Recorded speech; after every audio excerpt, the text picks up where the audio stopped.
متدین سا آدمی ہے، نام اس کا علی گیلانی ہے،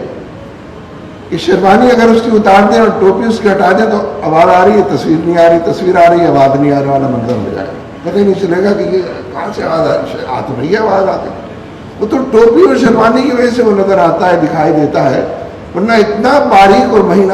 لیکن تحمل کا کوہ گرام، صبر کی اٹوٹ چٹان، اپنے عزائم کے لحاظ سے بلندی اور بلندیوں کی بلندیوں پر فائز ہے،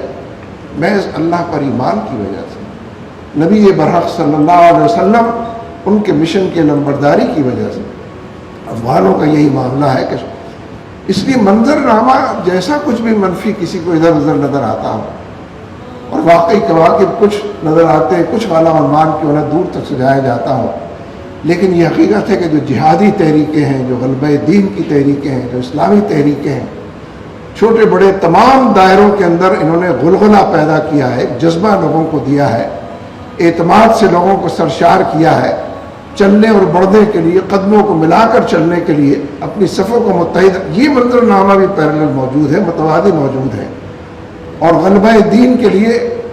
بڑے پیمانے پر، یعنی ہر زبان کے اندر لٹریچر موجود ہے، ہر زبان میں ترجمے موجود ہیں،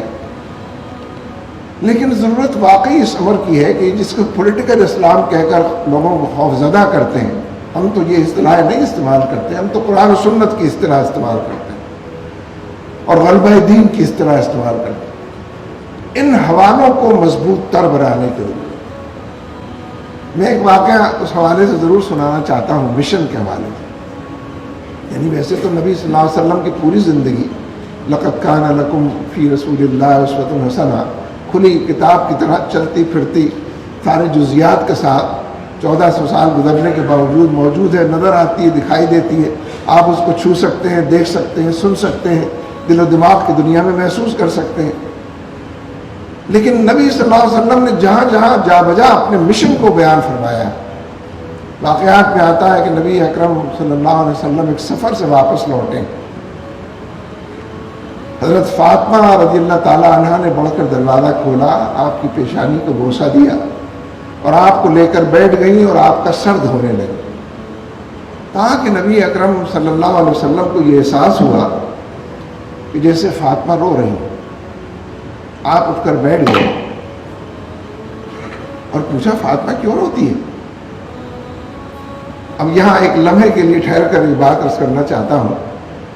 اور یہاں اس عمر کے لوگ بیٹھے ہیں جو اس بات کو آسانی سے سمجھتے ہیں۔ ہمارے معاشروں کے اندر یہ جو باپ اور بیٹی کے درمیان تعلق و رشتہ ہے، اس قدر پیار بھرا اور محبت بھرا رشتہ ہے، اور اس قدر نزاکتیں اپنے اندر لیے ہوئے رشتہ ہے، اور اس درجہ معصوم رشتہ ہے کہ کوئی اور حوالہ نہیں دیا جا سکتا۔ ایک عورت اور مرد کا رشتہ ہے، لیکن باپ اور بیٹی کے درمیان جو محبتیں ہیں، جو نزاکتیں ہیں، وہ کسی سے مخفی نہیں ہیں اور جو معصوم ہیں۔ لیکن عجب بات ہے کہ بیٹی اپنے باپ سے کھل کر اظہار نہیں کر سکتی کہ ابا جان آپ مجھے بہت اچھے لگتے ہیں، میں آپ سے بڑی محبت کرتا ہوں۔ کیسے کہے؟ ان گنت حجابات حائل ہیں، کیسے اس بات کو زبان پر لائے؟ باپ اپنی بیٹی سے نہیں کہہ پاتا کہ بیٹی تو مجھے کتنی عزیز ہے، پکڑ کر اس کو باہوں کے اندر لینے نہیں کر سکتا۔ یہ رشتہ جو موجود ہے باپ اور بیٹی کا، باپ نے بیٹی سے پوچھا فاطمہ کیوں روتی